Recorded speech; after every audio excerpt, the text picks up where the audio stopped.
because I kept saying I was going to make it and didn't. The issue is I don't actually know how much storage space I have for this. That's why I haven't done it. But I may record the other half on my other phone, but I'm just going to try to hurry up and start. So, to not make this 3,000 minutes, I'm not going to read too much, or hopefully I won't, but I'm going to give my summary.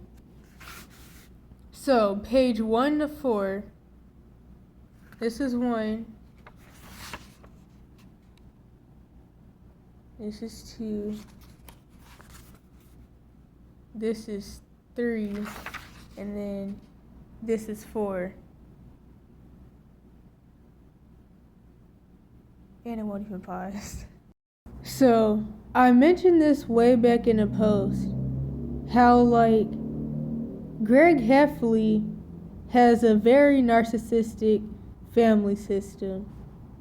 The ones that are more covert and on the outside looking in, they have everything because they seemingly have money, but I'm not going to go into that part.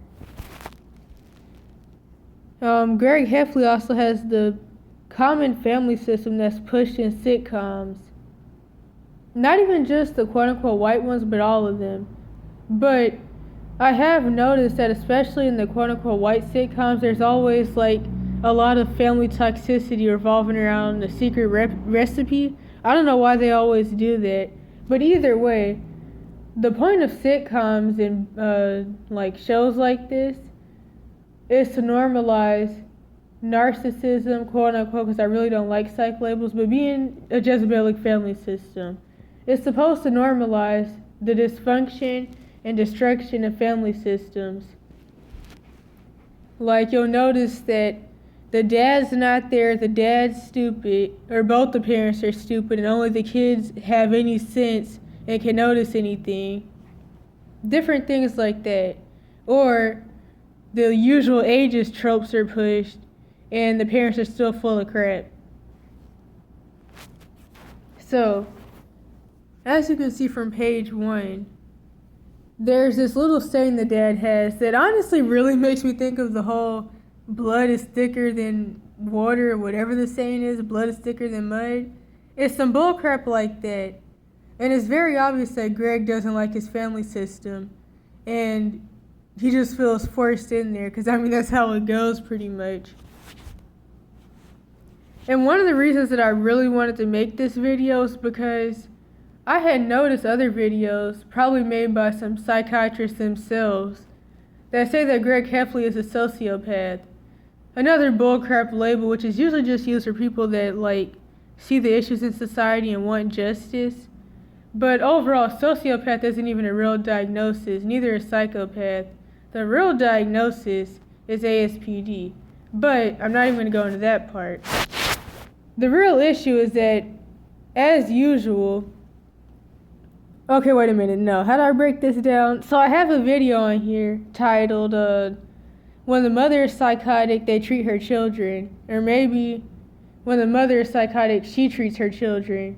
Probably shouldn't have titled it that, though, because, the actual quote that I was told one day is, when the mother is psychotic, they treat her children because that's how power works. So, of course, somebody that's in the mental health field is going to be like, oh, well, Greg's a sociopath. Forget about his environment and how toxic his family is. Forget about all that. Let's just blame him for being quote-unquote sociopathic, which is honestly bullcrap. And I know people may just be well, you just don't see it because you identify with him. And honestly, to a certain extent I do, but honestly, as far as the way he treats his friend, whatever that dude's name is, I feel like if anything, Raleigh. I've been Raleigh. I've never had a Raleigh, but I've been Raleigh.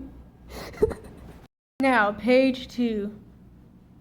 This is the issue I talk about all the time.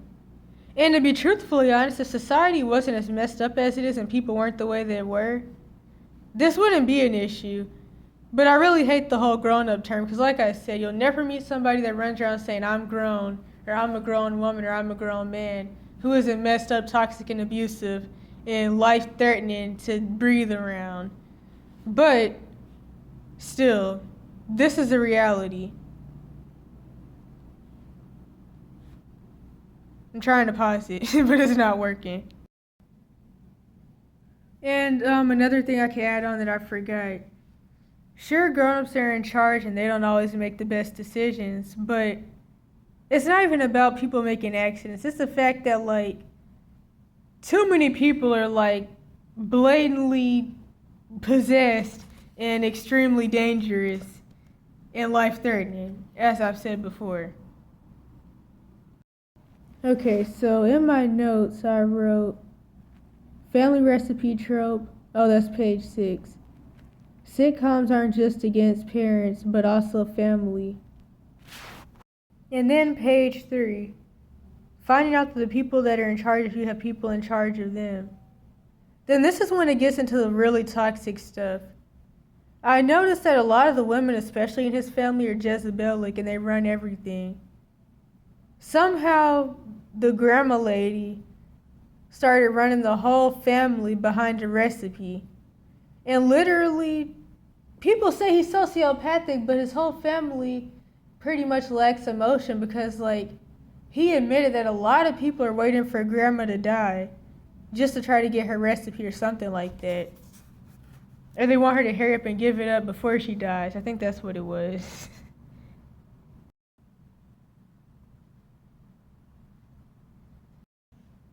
Page 6. The family recipe trope. And my phone is on 14%. And then there's this. On page 8. I noticed that Greg talks about how he wants to pretty much terrorize his children a lot. He literally talks about how he wants to have kids just to terrorize them. And this is generational trauma being passed down. And starting on page 9, this whole situation starts to go down. Where they want to go on grandma wants them to go on a family vacation that I don't even think she went on because that's what she used to do when she was younger. So they all went on a family vacation, even though none of them like each other. The main mom's husband was terribly upset about this because he knows that her and her sisters are toxic and don't even like each other. And so he does the usual Ahab stuff, and he's like, oh, well, I'm just going to go because you want me to go. And it all goes terrible. They almost die or something. And family vacations are very bad in toxic family systems. If you're in a toxic family system that can even afford a vacation anyways.